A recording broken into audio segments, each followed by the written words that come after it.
Fazilet Dif, qui est parmi nous, qui a fréquenté les associations de musique andalouse avec Sid Ahmed Serri. Ça, c'était le Jazairi al-Moussiliya, le conservatoire. Tout à fait. L'Inchirah, avec Allah yarhamou, bien sûr. Et c'est un plaisir de vous recevoir à chaque fois, Fazilet Dif. Vous avez Dif qui se consacre énormément à la musique. Vous êtes aussi au niveau de la fondation Abdel Karim Dali. Oui, nous activons beaucoup d'activités. Vous activez énormément au sein de cette fondation qui se fait connaître et encore davantage parce que à travers cette fondation, on découvre les activités, le monde de la musique, les textes, etc. Et puis on découvre beaucoup de jeunes puisque la fondation a initié le prix Cheikh Abdel Karim Dali que cette année, nous l'avons un peu décalé cette année. Il aurait dû se faire au mois de novembre.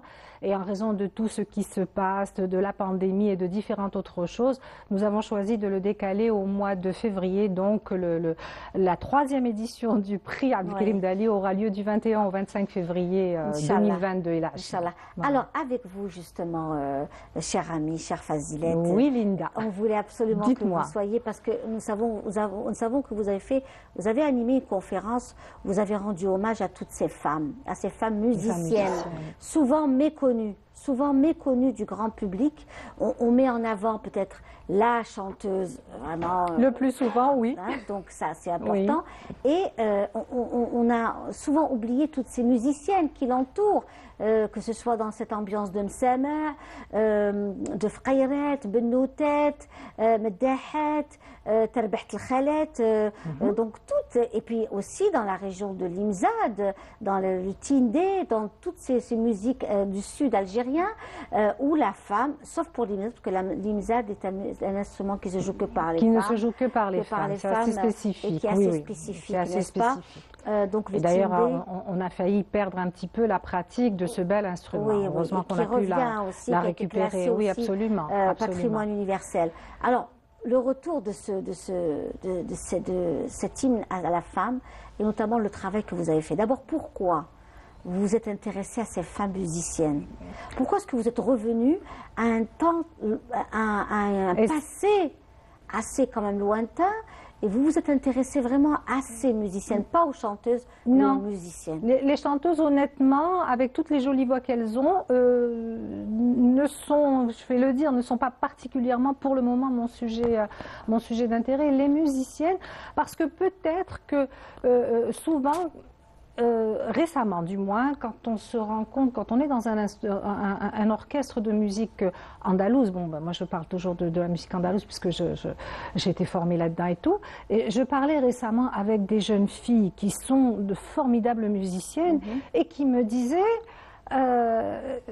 c'est vrai que parfois on a du mal à être reconnu et à se faire entendre parce que c'est toujours les messieurs qui passent avant, c'est toujours les garçons qui passent avant. Et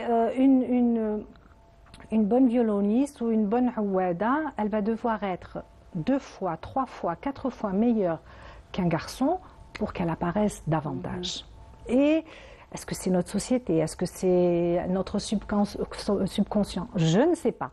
Mais je me suis posé la question de ces jeunes femmes aujourd'hui qui font, puisqu'on a depuis l'année 2015, on a un ensemble national de musique andalouse, un ensemble féminin. À l'Opéra d'Alger. Ce n'est pas une génération spontanée, parce qu'on remonte un petit peu toutes ces femmes qui ont fait de la musique avant. C'est vrai qu'on remonte très loin, on remonte au Meddahat et au Fqayret, parce qu'elles étaient percussionnistes essentiellement.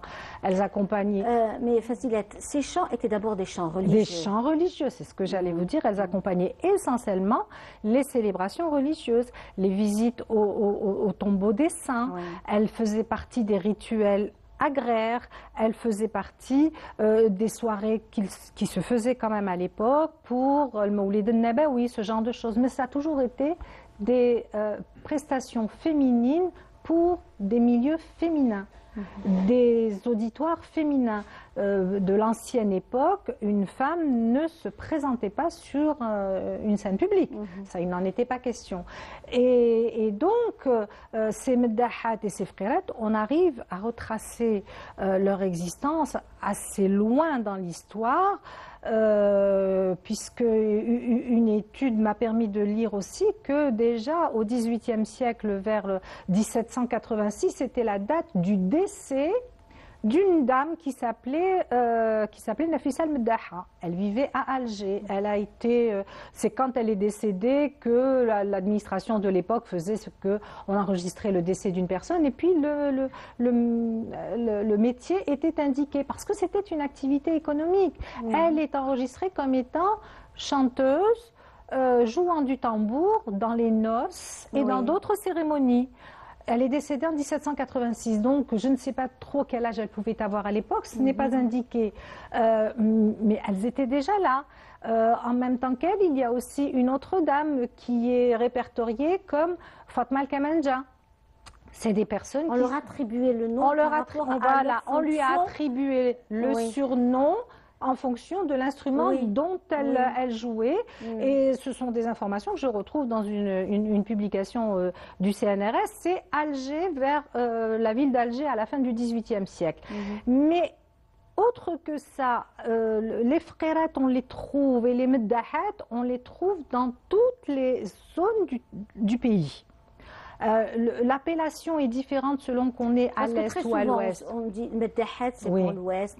Le frayret, c'est pour l'est. Le bennotet, c'est pour l'est. C'est autre chose. Le bennotet, c'est encore autre chose. Mais le frayret, c'est pas seulement pour l'est. Parce que le frayret, je parlais récemment encore avec Cheikh Salah Boukli Hassan, que je salue, qui est un ami, un monsieur formidable de Tlemcen, qui m'expliquait que lui avait en sa possession, et ça c'est formidable, il m'a dit j'ai en ma possession la Derbouka de Khadouja bint Dib, qui était une frère de l'époque, il me dit aux environs de 1880-1900, et la Derbouka a été faite par un artisan de Fès. À l'intérieur il y a la date 1932, le nom de la frère. Et Cheikh Salah possède cette derbouka dans sa collection privée. Alors je dis, il faudra un jour me la montrer. Il faudra qu'on la l'ait aussi dans notre émission. C'est quelque chose à garder. Il me dit, elle s'en est servie, il m'a dit, elle s'en servait pour les mariages. Et lui m'expliquait, il me disait, mais nous avions les frères à Tlemcen qui étaient présentes du début du mariage, en particulier le mariage parce que c'est la célébration phare dans une famille, mais il y avait aussi pour les circoncisions et tout. Et il me dit, mais elles étaient là à plusieurs étapes de la semaine de ce mariage. Et puis il me dit, en fonction de la circonstance, elles avaient les chants légers, festifs, quand il s'agissait de faire un peu danser les personnes et tout. Puis il m'a dit, ça devenait un petit peu plus sérieux, un peu plus calme, quand il fallait accompagner la nouvelle mariée à sa maison, à sa demeure, qu'on la confie à sa nouvelle belle famille, tout ce genre de choses. Et c'est un rituel qu'on retrouve aussi à Constantine. Maya Saïdani l'explique très bien dans son livre sur la musique constantinoise, et que les frères et meddahat étaient entre Constantine et Annaba, c'était un échange. Elle écrit bien qu'il y en a de Constantine qui ont travaillé à Annaba et de Annaba qui ont travaillé à Constantine, et c'était quasiment dans une bonne ambiance. C'est pareil, quand elles sont retenues pour une festivité familiale, elles le sont à partir du moment où la fameuse Msadna de l'époque apportait les invitations. Et il y avait l'accompagnement de la jeune mariée au hammam. Les frères, les meddahat étaient là. Donc, c'était le talaq aussi. Mais bien sûr, elles portaient le trousseau de la jeune mariée dans sa nouvelle maison. Elles étaient là pour l'imposition du henna. C'était aussi une activité économique pour ces femmes. C'est leur métier. Et progressivement, ces femmes-là sont devenues aussi musiciennes. Quand je dis musiciennes, elles sont passées de percussionnistes. Certaines sont devenues musiciennes d'instruments à cordes. À la Constantine, comme vous me disiez, c'est le benoutet. Oui, le benoutet à l'initiative de la famille Fergani. C'est le Hadja Zhor Fergani, essentiellement, qui avait lancé son orchestre de benoutet avec les instruments de musique, puisque elle-même avait été formée au violon et savait en jouer. Mais ce qu'il ne faut pas oublier, c'est que la maman de Hadja Zhor, la Aqila Stambouli, était frère. Et elle a passé le répertoire qu'elle connaissait à sa fille. C'est ce qui se passait même ailleurs. Le répertoire se transmettait de personnes, de génération en génération, mais entre artistes d'un même genre. En revanche, dès qu'on parle de msem'at, vous allez me dire, mais où sont les msem'at dans tout ça? Les msem'at, on les retrouve dans les écrits, on les retrouve comme étant des professionnels de la musique, du chant et de la danse, mais citadines. Oui. Donc on les retrouve essentiellement à Alger en particulier. Oui. Et les Msma'at sont cités depuis déjà bien longtemps dans un écrit que Tawfiq al-Madani avait publié à la SNED en 1974. Il avait publié Mudhakkirat Cheikh Mohamed Sherif Zahar, Naqib Ishraf al-Jazair. Donc Mohamed Sherif Zahar était un petit peu Naqib Ishraf al-Jazair. On peut un petit peu traduire ça, les puristes m'excuseront, un petit peu traduire ça comme un petit peu le capitaine tutélaire. C'était un titre important dans la ville. Honorifique. Absolument, un titre honorifique, quelqu'un qui est au courant des affaires de la ville. Et c'était un titre qui passait de génération en génération. Et donc, si Mohamed Sherif Zahar a écrit, rassemblé des archives et a écrit ce qui se passait à Alger entre 1754 et 1830. Donc il décrit beaucoup de choses de la Régence, dont un protocole de festivité d'accueil. Il décrit que le bey de Mascara venait en visite chez le pacha d'Alger et que le protocole demandait qu'il soit accueilli par l'ara d'Alger aux portes d'Alger. Et il écrit en toutes lettres que l'accueil commence à se faire à Boufarik. On se met à Boufarik, on installe un campement parce que celui qui vient de voyage doit se reposer d'abord, doit reprendre ses esprits avant d'entrer dans la ville et d'être reçu au palais. Et pendant ce repos dans le campement, plusieurs choses se passent. Il reçoit des honneurs, il en accorde, il reçoit des gens. Et dans la soirée, il y a Zornadjia qui fait son passage. Il y a Msama' qui font leur passage. Et les Msama' sont décrites comme étant, là nous sommes à peu près en 1766, 1770, parce que cette époque-là, la régence a duré, le pacha qui était à l'époque, c'était Ben Ousmane, il a tenu 25 ans quand même. Et dans cette période-là, les Msama' sont décrites en toutes lettres. Elles ont des bendir, des derbouka, des tbal, des tar, et elles font leur spectacle et elles sont partie intégrante du protocole d'accueil des invités de marque pour lesquels, bien évidemment, elles sont rémunérées. Et après elles, viennent d'autres, viennent des musiciens avec des mizmars. Et la soirée, et ça c'est quelque chose de joli que j'avais lu, que la soirée, quand il y avait ces festivités, la soirée était achevée par un orchestre de messieurs instrumental.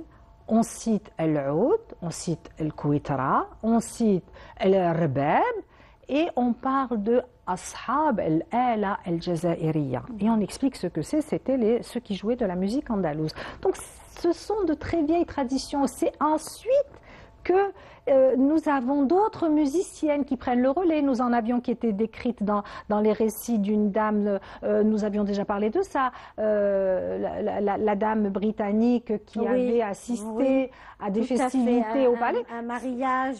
Voilà, elle avait, et qui décrivait Msama, qui décrivait le rituel, la danse, les dames qui arrivent, elle décrivait Kouitara, sorte de guitare pour elle, mais c'était les mémoires de Madame Broughton. Elle décrivait donc Kouitara et elle décrivait le rituel de la danse. Et elle décrivait celle qui se lève.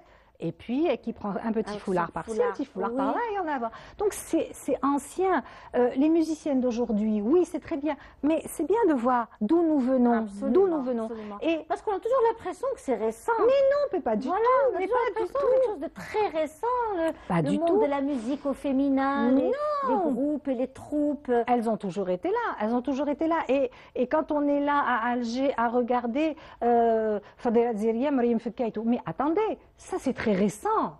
Avant, il y en avait d'autres. Déjà, moi qui aime bien me repérer, parce que j'ai une admiration spéciale pour elle, c'est Malma Yamna, mais avant elle, il y avait du monde, puisque elle-même a appris Yamna bint Cheikh al-Mahdi. Yamna bint al-Hajj al-Mahdi. Oui, absolument. Mais avant elle, Bachtarzi, dans ses mémoires, si Mahieddine Bachtarzi en cite d'autres. Il cite Aïcha al-Khaldiya, il cite Hanifa ben Amara, il en cite d'autres. Il cite les deux Khira Tchoutchana, Khira Jabouni. Elles ont précédé Yamna. Yamna allait les voir. Elle les suivait dans les mariages. Et ces femmes-là étaient déjà musiciennes. Elles jouaient déjà de la quitra et elle jouait déjà du rbab et du violon.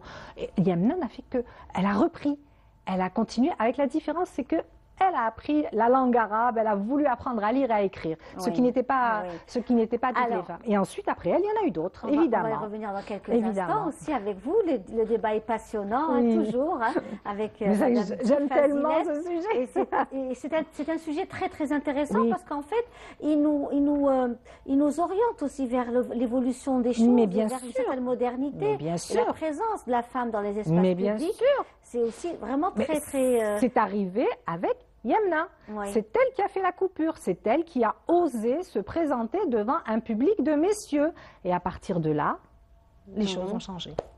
Très bien, donc on va rester dans ce groupe aussi, même dans la région de la Kabylie. Mais bien sûr. La Kabylie, on le sait, beaucoup de femmes sont sorties, certaines ont quitté aussi le foyer familial par passion, par amour, pour la chanson, pour le chant, pour le texte, et tant d'autres, parce que c'était aussi des femmes qui étaient animées par cette envie d'exister. Par elles-mêmes. Par elles-mêmes, exactement. Par elles-mêmes. Exactement. Donc, non, on va commencer par de la chanson, justement, et Sherifa, notamment, Sherifa, que nous avons eu la chance de connaître. Absolument, quand même, oui. Et à son âme, qui était une femme de caractère, avec beaucoup de personnalité. Et qui, il fallait en avoir à l'époque pour oser braver tout ce qu'elles ont réussi à braver, casser les tabous qu'elles ont osé casser, pour faire ce qu'elles ont pu faire, parce que sans elles, il n'y aurait pas les musiciennes d'aujourd'hui. Franchement, nous leur devons beaucoup. Le chant religieux aussi est toujours très présent dans nos rencontres. On chante l'amour, on chante aussi des chants liés à la religion spirituelle, des zaouïas, voilà, ça aussi, cela fait partie de notre patrimoine. Ça fait partie de notre patrimoine et il y avait pour cela, à Tlemcen, ils avaient une tradition assez particulière, c'était le Moussammi'at.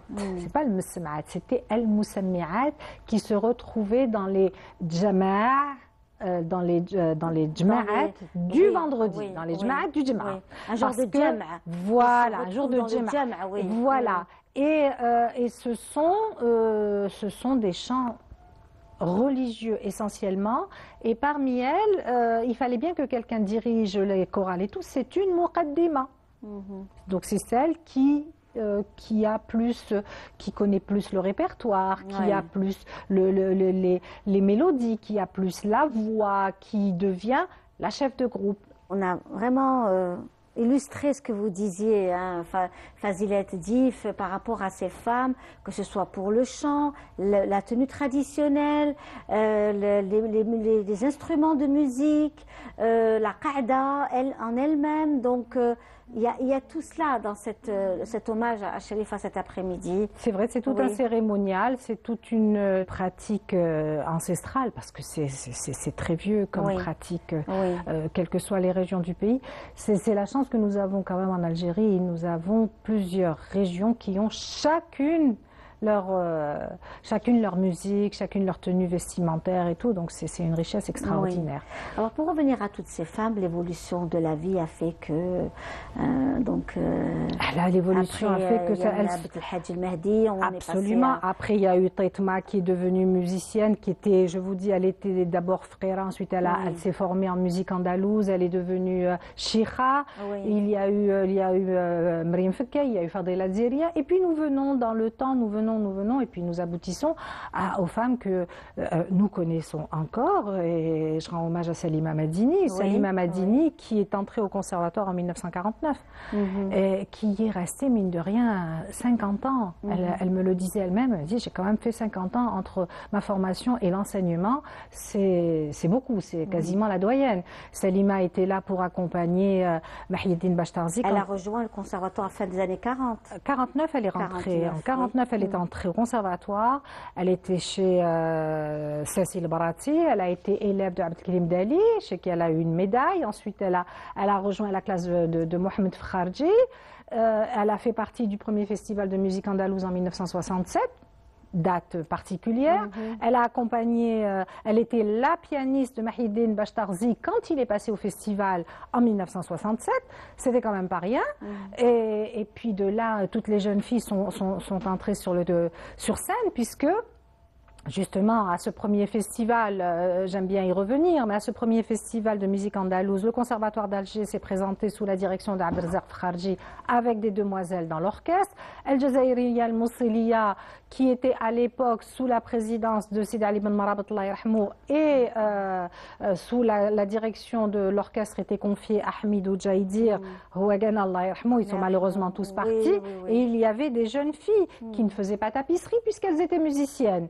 Et à partir de là, on s'est retrouvé avec de très nombreuses jeunes filles dans les associations, des orchestres féminins qui se sont constitués, des musiciennes formidables qui se sont révélées.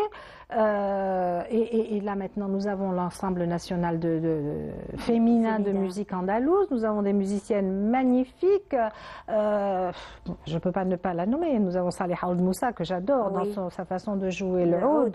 Elle est magnifique, elle est exceptionnelle. Medina Yahyaoui, Naïla Boubzari, Sarah Lassali, elles sont magnifiques, ces jeunes filles. Et quand elles sont ensemble, elles me disaient d'ailleurs, une personne un jour reprochait que nous ayons un orchestre, qui me disait ouais, mais un orchestre de filles, c'est retour en arrière et tout. J'ai dit non, c'est pas un retour en arrière. Nous les mettons en avant. Elles sont mises en avant, ces demoiselles, et c'est très bien. Et les jeunes filles elles-mêmes me disaient mais c'est très bien qu'on soit toutes ensemble parce que on s'amuse, on fait de la musique, on se lâche. Et il y en a une qui me disait, tu sais, je vais te dire la vérité. Quand on m'a appelé pour un orchestre où il y avait beaucoup de messieurs, on me regardait un peu, de façon un peu bizarre. Moi et mon instrument, tout le monde se disait mais qu'est-ce qu'elle va bien pouvoir faire, celle-là et tout. Et puis elle me dit, à un moment donné, il y a eu la balance. Il a fallu faire la balance. On lui met un micro. Bien évidemment, tout le monde était là à regarder comment elle allait s'en sortir. Puis elle m'a dit, je me suis lâchée pour faire placer ce micro. Après, c'était يعطيك الصحة والله غير كي قادرة والله غير تسلكيها ولا voilà. Ben, je dis voilà, au moins dans les orchestres féminins, vive les filles. Les orchestres féminins, elles s'en donnent à cœur joie et c'est tellement beau ce qu'elles font. Tellement beau. Puis qu'elles fassent de la musique andalouse, de la musique européenne, du slam, du rap, n'importe quoi, comme j'aime beaucoup aussi ce que fait Mouna Boutchebak ailleurs à Marseille, qu'elles fassent ce qu'elles veulent, mais qu'elles fassent de la musique et qu'elles chantent. C'est tellement agréable, beau et tout. Justement, on en parle. C'était un pur bonheur de vous avoir eu aujourd'hui parmi nous. Merci d'être vraiment cette gardienne du temple. Hein? Merci beaucoup. Merci beaucoup, à très bientôt, Inch'Allah. Au revoir.